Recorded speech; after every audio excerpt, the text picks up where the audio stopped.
Hi dear students, welcome to my video. आज આપણે અહીં વાત કરીશું standard second subject Gujarati lesson number 5 Rimjhim Rimjhim. પાઠની શરૂઆતમાં તમને એક ગીત આપેલું છે, તો આપણે એ ગીત વાંચીશું।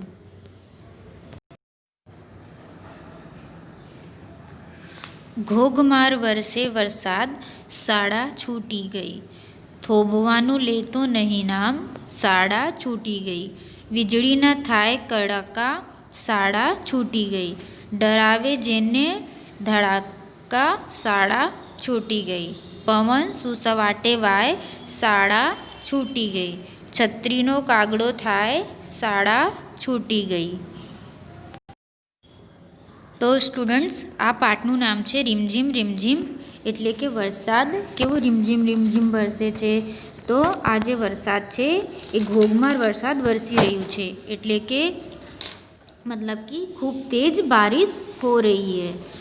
और शाला छूटी गई है, मतलब स्कूल की छुट्टी हो गई है। थोपवानु ले तो नहीं नाम, जो बरसात है वो रुकने का नाम नहीं ले रही है। शाला छूटी गई, और स्कूल जो है वो स्कूल की छुट्टी हो गई है, लेकिन फिर भी बरसात रुकने का नाम नहीं ले रही है। बहुत तेज़ बारिश हो रही है। વીજળી ના થાય કડાકા, શાળા छूटी गई, और बिजली की चमक भी चमक रही है, बिजली की चमक भी दिखाई दे रही है, और स्कूल जो है वो छूट गई है। डरावे जेनो धड़ाका, शाळा छूटी गई, और बिजली जब चमकती है तब कैसी तेज आवाज़ आती है, वो आवाज़ भी आ रही है, और स्कूल फिर भी छूट गई है। पवन सुसवाटे वाय, जो पवन है, हवा है, वो बहुत तेज़ हवा चल रही है, और शाळा छूटी गई, स्कूल जो है वो छूट गई है। छतरी नो कागड़ो थाय, शाळा छूटी गई, जो छतरी है वो भी उड़कर कौवे जैसी हो जा रही है, और तभी भी स्कूल छूट गई है। मतलब इस कविता में हमें ये बताया जा रहा है कि जब स्कूल छूटती है तभी बारिश आनी चालू हो जाती है, शुरू हो जाता है, और सब बच्चे बारिश का आनंद ले रहे हैं। एना पछी आगळ एक वार्ता आपेली छे, फूलणजी देड़को। तो आपणे आ वार्ता वाँचीशुं अने समझीशुं। फूलणजी देड़को मतलब कि फूलने वाला मेढक। एक कुआं देड़को, देड़की अने तेमना बच्चा रहता था। एक कुआं था, उसमें मेढक, मेढकी और उसके बच्चे रहते थे। देड़को खूब जाड़ो पाड़ो ने वड़ी खावधरो पण खूब। जो कछुआ था वो बहुत ही मोटा था और बहुत ही खाता था, बहुत खाने वाला था, उसको खाना खाना बहुत अच्छा लगता था, इसी कारण वो बहुत मोटा हो चुका था, मोटा हो गया था। ते एम ज माने कि मारा जेवुं मोटू कोई छे ज नहीं। वो ऐसा मानता था, ऐसा विचार करता था कि उसके जितना मोटा इस दुनिया में कोई है ही नहीं। एक बार देड़का ना बच्चा कुआं कांठे रमता था। एक दिन जो मेढक के बच्चे हैं वो कुएं के किनारे पर खेल रहे थे। एटलामां त्यांथी एक हाथी पसार थयो। उतने में वहाँ से एक हाथी गुजरता है। देड़का ना बच्चा तो घबराया। अब जो मेढक के बच्चे हैं वो हाथी को देखकर डर जाते हैं, क्योंकि हाथी बहुत विशाल होता है, इसके लिए वो बच्चे सोचते हैं कि इतना बड़ा प्राणी कौन सा है, जिसके कारण वो डर जाते हैं हाथी को देखकर। फिर बच्चे कहते हैं, ओ बाप रे, आटलू मोटू प्राणी। फिर बच्चे बोलते हैं कि अरे बाप रे, इतना बड़ा प्राणी, ये कौन है? ये तो कूदी पड़िया कुआं मां, ने देड़का देड़की ने कहवा लाग्या। वो लोग तुरंत ही, जो बच्चे हैं वो तुरंत ही पानी में कूद जाते हैं, कुएं के पानी में कूद जाते हैं, और मेढक और मेढकी से कहने लगते हैं, माँ बापू हमें एक मोटू प्राणी जोयो। और अपने मम्मी पापा से कहते हैं कि मम्मी पापा, मैंने एक बहुत बड़े प्राणी को देखा है, बहुत बड़े जानवर को देखा है। ते बहु बहु मोटू हतुं, वो बहुत ही ज़्यादा मोटा था, बहुत ही ज़्यादा बड़ा और विशालकाय था। देड़की कहे होई शके, पण देड़को कहे ना होई ज न सके। मेढकी कहती है कि हाँ, हो सकता है कि वो बहुत विशाल हो, लेकिन जो मेढक है वो कहता है कि नहीं, ऐसा हो ही नहीं सकता, क्योंकि मेढक ये मानता था कि उससे मोटा कोई है ही नहीं, उससे बड़ा कोई है ही नहीं। सौथी मोटो तो हूँ ज छूं। वो ऐसा कहता है कि सबसे बड़ा तो मैं ही हूँ, सबसे विशालकाय प्राणी तो मैं ही हूँ। પછી તેણે બચ્ચાને પૂછ્યું, શું તેનું પેટ મારા જેવું જ હતું? फिर वो अपने बच्चों से कहता है कि उसका पेट मेरे जैसा ही था। एक बच्चू कहे, अरे बापू आना थी तो क्या है मोटू। फिर उसमें से एक बच्चा कहता है कि अरे पप्पा इससे तो बहुत ही ज़्यादा बड़ा था, बहुत ही ज़्यादा मोटा था, एटले देड़काने लाग्યું खोटू। इसलिए जो मेढक है उसको बहुत बुरा लगता है, उसे गलत लगता है।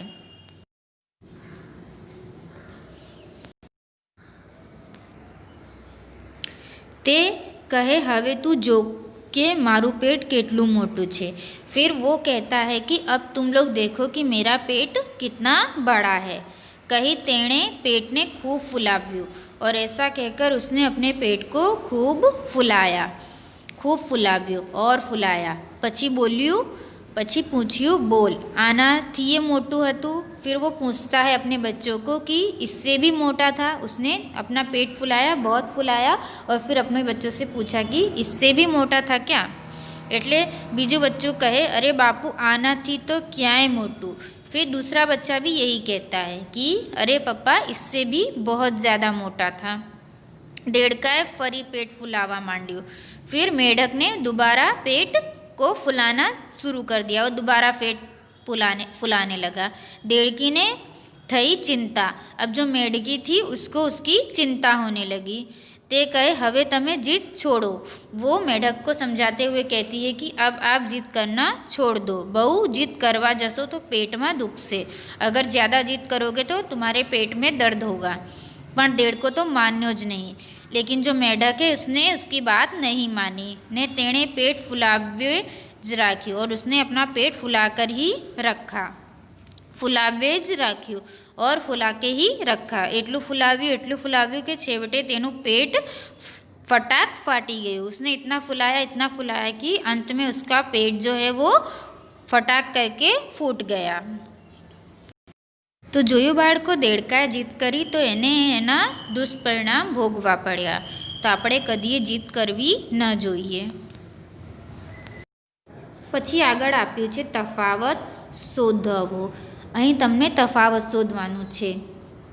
આ વ કોષ્ટક છે અને આ દ કોષ્ટક છે, તો બંનેમાં શું તફાવત છે એ શોધીને એની ઉપર સર્કલ કરવાનું છે। તો જેમ પહેલું વાક્ય લખ્યું છે મનન રમે છે, પછી દમાં આપણે જોઈએ તો નમમ રમે છે, તો અહીં આ નમમમાં સર્કલ કરવાનું છે। પછી બીજું છે વરસાદ વરસે છે, અહીં વરસાદ વસેર છે, તો અહીં વસેર પર સર્કલ આવશે। ત્રીજું મામા સાદ કરે છે, મામા દશા કરે છે, તો દશા પર સર્કલ આવશે। મને ગમે વરસાદ, મને ગમે વરદશા, તો જે વરદશા છે એના ઉપર સર્કલ આવશે। પછી રામન નમે છે, રામન મને છે, તો મને આ અલગ દેખાઈ રહ્યું છે, તો એના ઉપર સર્કલ કરવાનું છે।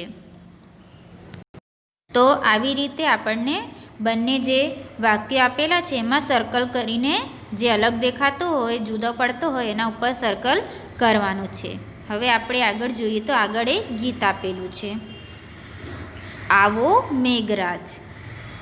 તો આપણે ગીત વાંચીશું। આવો મેઘરાજ વગાડવો વાજા, પી પી પી પી પોમ પોમ। મુશળાધાર મુશળાધાર વરસે છે પાણીના ધાર, છલબલ છોમ છોમ, રેલમ છેલ, નદી નાળા રેલમ છેલ। સરરર ર સોમ સોમ, છલકાઈ જાય ખેતર સીમ, રીમઝીમ રીમઝીમ। પછી આગળ જોડવાનું છે, ચિત્રોને તેના શબ્દો સાથે જોડવાનું છે। તો વિદ્યાર્થી મિત્રો, પહેલું જે ચિત્ર છે એ વાહણનું આપ્યું છે, તો આપણે વાહણ જોઈએ તો અહીં વાહણ લખ્યું છે, તો આની સાથે જોડવાનું છે. હવે જે બીજું ચિત્ર છે એ દડોનું ચિત્ર છે, તો આપણે જોઈએ તો અહીં દડો લખ્યો છે, તો આની સાથે જોડવાનું છે. ત્રીજું ચિત્ર સગડીનું છે, તો એમને સગડીને સગડી સાથે જોડી દીધું છે. પછી છે રમકડા. ચોથું ચિત્ર રમકડાનું છે, તો આપણે રમકડા સાથે જોડવાનું છે અહીં. પછી પાંચમું ચિત્ર છે રેડિયોનું, તો આપણે જોઈએ તો રેડિયો અહીં લખ્યું છે, તો રેડિયો સાથે જોડવાનું છે. પછી છઠ્ઠું ચિત્ર છે વેલણનું, તો વેલણ અહીં લખ્યું છે છેલ્લે, તો વેલણ સાથે જોડવાનું છે. અને છેલ્લે છે દેડકો, તો દેડકોને અહીં દેડકા સાથે જોડવાનું છે. તો આવી રીતે ચિત્રોને એના શબ્દો સાથે જોડવાનું છે. હવે અહીં આગળ તમને લખવાનું છે. પહેલું જે શબ્દ લખ્યું છે એ લખ્યું છે વ. તો આપણે વ કેવી રીતે લખી શકીએ? તો આવી રીતે આપણને વ લખવાનું છે, વ. પછી લખ્યું છે ર, તો આવી રીતે ર લખવાનું છે. પછી સ લખ્યું છે, તો આવી રીતે આપણે સ લખીશું. પછી દ લખ્યું છે, તો આવી રીતે આપણે દ લખીશું. તો વિદ્યાર્થી મિત્રો, વ થી આપણે શબ્દો બનાવીએ તો વેલણ,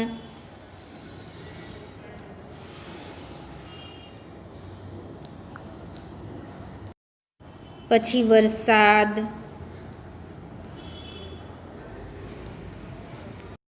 પછી વાંસળી,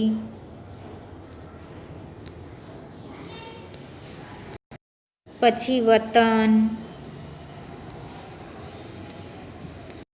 પછી વાહણ. તો આવી રીતે વ થી શબ્દો બને છે. પછી આપણે ર થી શબ્દો બનાવીએ તો રસ, પછી રસ્સી, પછી રમત, પછી રમકડા,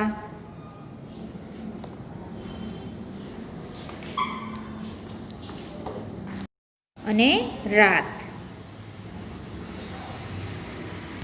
પછી આપણે સ થી શબ્દો બનાવીએ તો સરનામું,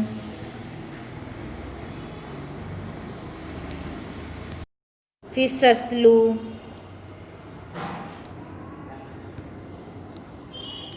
પછી સરસ,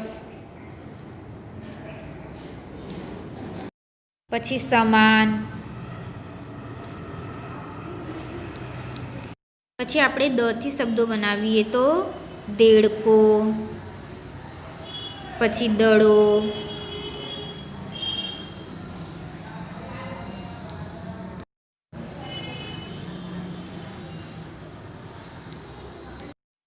પછી દિન. તો આવી રીતે આ અક્ષરો પરથી શબ્દો આપણે બનાવી શકીએ છીએ. પછી અહીં લખ્યું છે એની માત્રાવાળા શબ્દો, તો વે, પછી રે, એના પછી સે અને દે. તો આ જે અક્ષરો છે એ અહીં લખવાનું છે અને વાંચવાનું પણ છે. પછી અહીં આગળ શબ્દો આપ્યા છે, આપણે એ શબ્દો વાંચીશું. વાર, ગામ, ગમે, જાગે. તો આવી રીતે તમને આ શબ્દો વાંચવાનું છે અને અહીં લખવાનું છે. એકવાર ફરીથી વાંચી દઉં છું. વાર, ગામ, ગમે અને જાગે. શબ્દો પછી અહીં વાક્યો આપ્યા છે, તો આપણે એ વાક્યો વાંચીશું અને અહીં ખાલી જગ્યામાં એ વાક્યો લખવાના છે. તો પહેલું વાક્ય છે મારા દાદા. બીજું છે નાના રાજા. ત્રીજું વાક્ય છે વેદને રસ ગમે. ચોથું છે દેવને સેવ ગમે. અને પાંચમું છે મેના રાસ રમે. તો આવી રીતે આ વાક્ય વાંચવાનું છે અને ખાલી જગ્યામાં લખવાનું છે. તો વિદ્યાર્થી મિત્રો, અહીંયા જ આપણો આ પાઠ પૂરો થાય છે. Thanks for watching my video.